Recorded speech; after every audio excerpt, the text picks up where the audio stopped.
Hi, everybody. Madeline Parker here. Happy New Year. I hope you're all having a wonderful start to this new year because this new year is going to be a year of absolute radical shifts and changes because every single planet changes sign this year except for Pluto.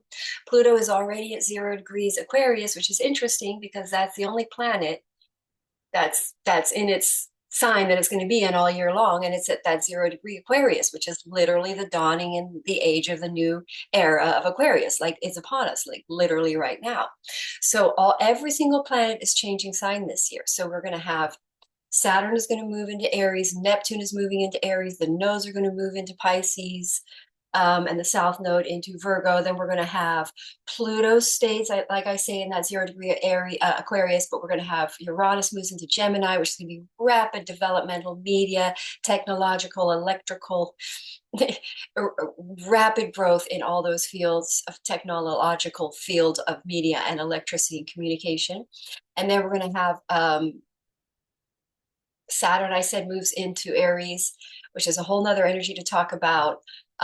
Jupiter is going to move into Cancer, which is super abundant and auspicious, which is a really great thing everyone can look forward to this year, because whatever house you have Cancer in, you're going to experience a lot of abundance this year. And then we're going to have what else did I mention? Well, now we're going to look at the personal planets. We got Mercury, Mars, and Venus this week are all shifting signs.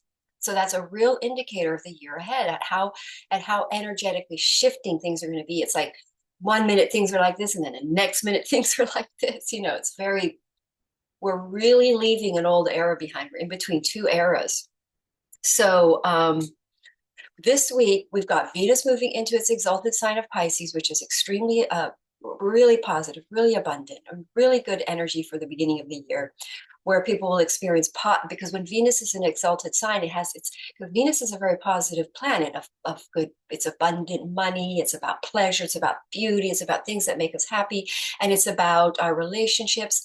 And it's about harmonizing.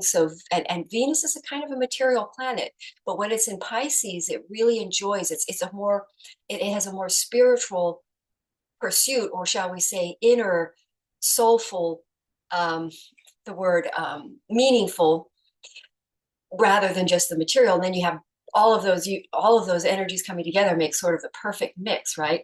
So anyway, so Venus is going to be really blessing our charts this week, moving into the sign of Pisces. So wherever you hold Pisces in your chart, you're going to be seeing a lot of boost of positive flow of abundance and wealth of relationships, quality of that sort. So then we've also got Mercury moving into, let's pop the chart here. We're going to have Mercury moving into, Capricorn.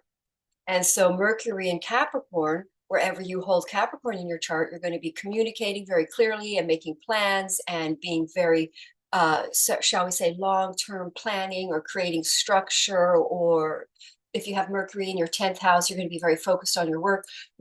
Because Mercury's out of shadow, things are actually really moving now. Things get busier and Mercury's out of shadow. So you're going to be really focused on your work, taking care of things, really restructuring things.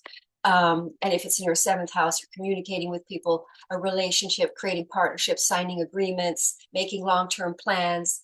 And so that is Mercury in Capricorn, a very grounded energy. And then we've got Mars, by the way. This is what's causing the T attacks, by the way, is this Mars opposite Pluto. And then we do have the challenge of Saturn square Jupiter, which is playing out as a sort of a snag in our lives coming from the past that we're kind of untangling a karmic knot. But with this Mars in retrograde, Mars in Leo can be fanatical, can be very, shall we say, Mars in Leo is a positive, fighting for a cause, fighting for something you believe in. And in retrograde, it could be seen as sort of more coming from an internal, because Mars retrograde goes very internal connected, and then it connects with some sort of anger, some sort of rage that then plays out in the form of fanaticism.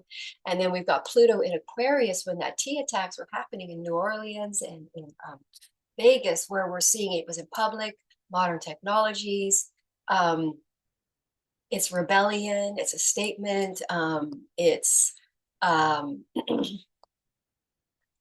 it involved Tesla, so it involved the new Earth energy or some sort of connection to that. And but Mars then is going to move into Cancer here in a couple of days. And there'll be a totally different energy. These energies will calm down. We're going to go more into protective security, home security, homeland security. You know, I'm sure these things that happened yesterday will fire up the motivation to protect borders and protect our homeland more. Oh, sorry, well, I'm going the wrong way.